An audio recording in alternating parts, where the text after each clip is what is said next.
आपके रिश्तेदार थे, आपके दोस्त थे, कोई पड़ोसी थे? तो रो क्यों रहे भाई इतना?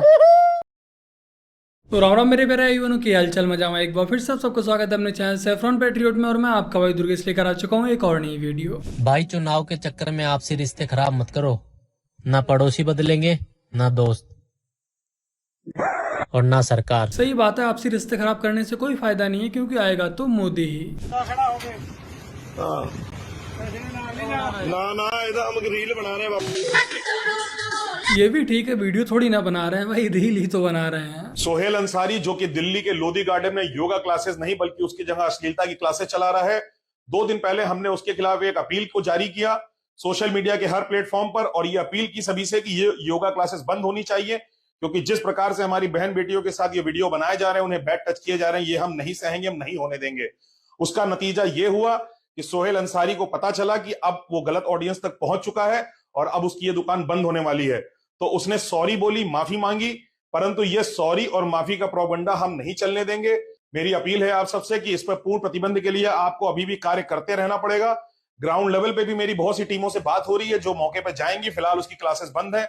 अपनी प्रोफाइल से उसने अपना मोबाइल नंबर भी डिलीट कर दिया है। ओम के 2 निशान लगे थे वो भी उसने हटा दिए हैं और अपने आप को बहुत इनोसेंट दिखा रहा है।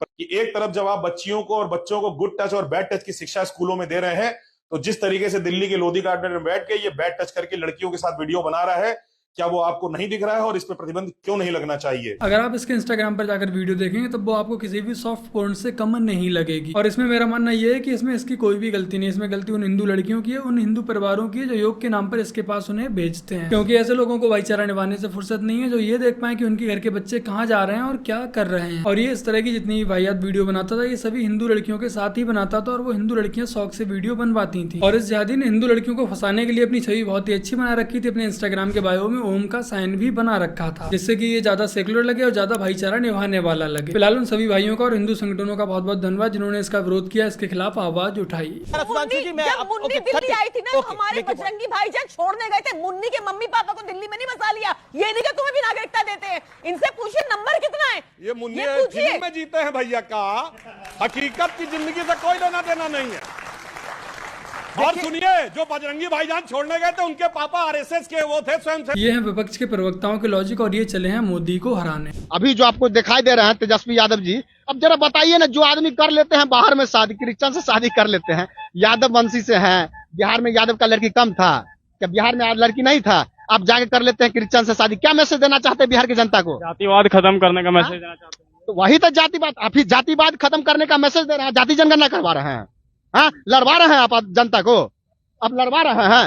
ये लड़वाने का मैसेज ना है आपका, ये गलत है, ऐसा नहीं होना चाहिए। आज जहां सारा विपक्ष तुष्टीकरण की राजनीति करने पे लगा हुआ है, जातिवाद की राजनीति में लगा हुआ है, जातिवाद से ऊपर उठ के सोच भी नहीं पा रहा, वहीं दूसरी तरफ आप हमारे देश के लिए मोदी जी का विजन देखिए। 2047 का विजन भी प्रधानमंत्री नरेंद्र मोदी ने अपने इस इंटरव्यू में रखा है। उन्होंने कहा कि 2047 तक भारत एक विकसित राष्ट्र होगा।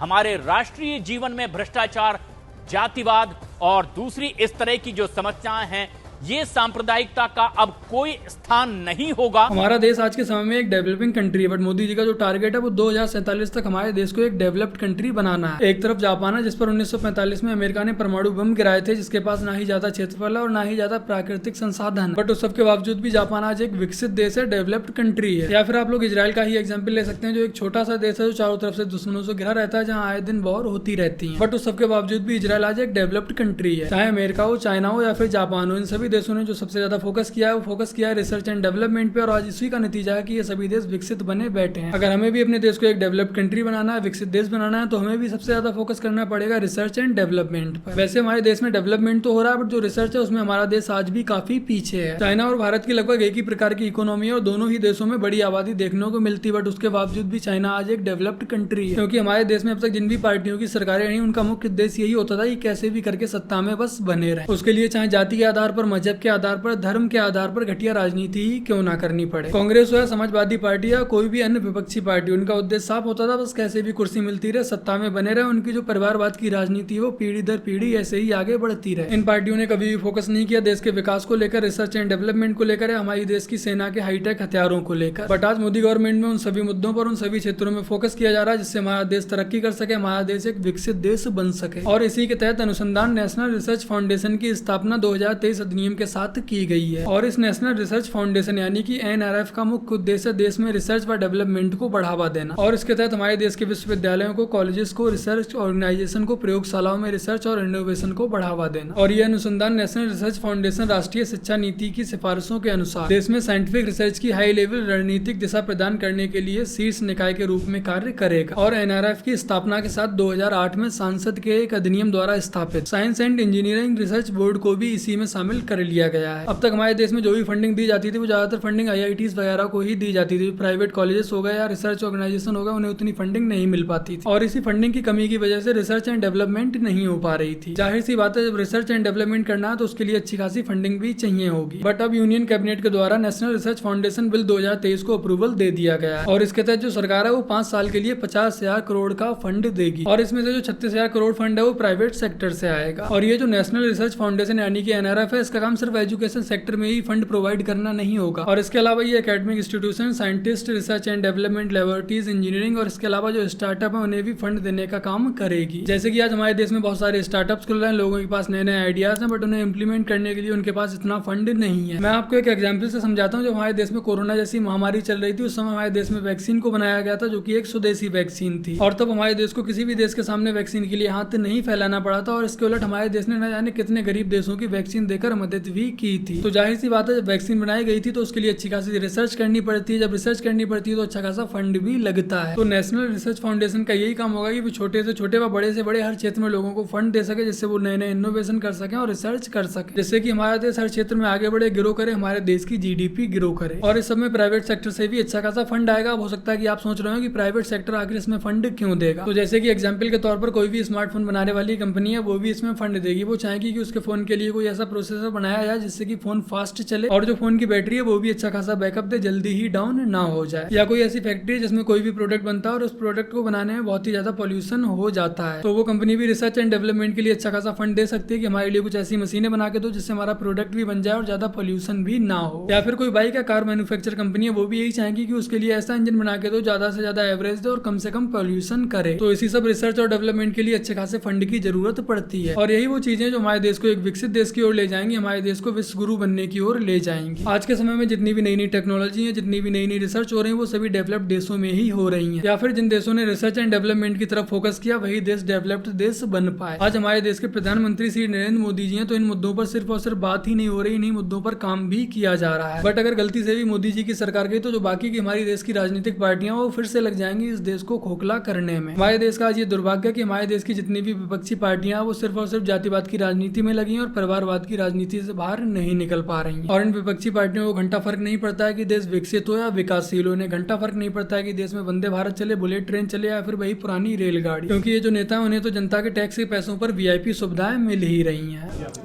भाई हम कहाँ से टिकट देते हैं? हम तो गठबंधन में टिकट दे दे करके हम खुद ही धोखा खा रहे हैं बैठ के। अरे जिसको आगे बढ़ा देते हैं वही आग दिखा रहा है। सोचो आप ना, हम क्या करें बताओ। यही है इस गठबंधन की सच्चाई। ये लोग मिलकर एक छोटा सा गठबंधन तक नहीं चला पा रहे हैं और चमचे उम्मीद करते हैं कि ये लोग देश चलाएंगे।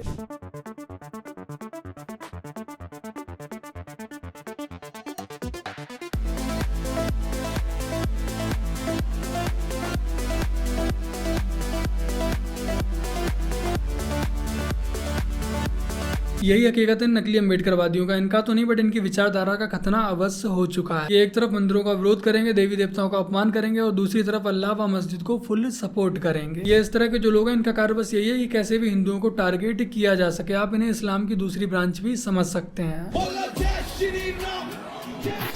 आप कह रहे थे स्टेज पे जय श्री राम भी बोलने दे रहे थे, क्या सीन था? यार जय श्री राम से ना मैं क्लोजिंग कर रहा था कि भाई पहली बार मुंबई जा रहा था, जय श्री राम के नारे लगा के आए। तो जैसे ही मैंने गाना स्टार्ट किया उन्होंने लाइट लूट बंद कर दी, कैसा आपका टाइम हो गया। मैं कहा भाई ये गाना तो चलेगा, देखो ये तो मतलब मैं सोच के आया था कि जय श्री राम पे क्लोजिंग करूंगा। भाई वो नहीं चला रहे, ठीक है, मेरी उनके बहसबाजी हो रही है, मैं माइक पे बोल रहा था चलाओ यार इसको, वाह होते भाई किस तरह नहीं चलेगा। इतने में क्या हुआ, क्राउड खुद ही गाना गाने लग गई।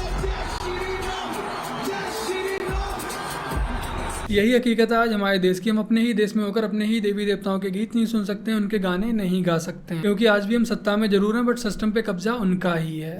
अगर यूपी सरकार की योगी आदित्यनाथ की औकात नहीं है, अगर नरेंद्र मोदी की औकात नहीं है, तो नुपुर शर्मा को नवाब सतपाल तंवर के हवाले कर दे, मुजरा कराऊंगा सरेआम सबसे पहले। अच्छा जी, मुजरा करवाओगे? A few moments later. मेरे बहुजन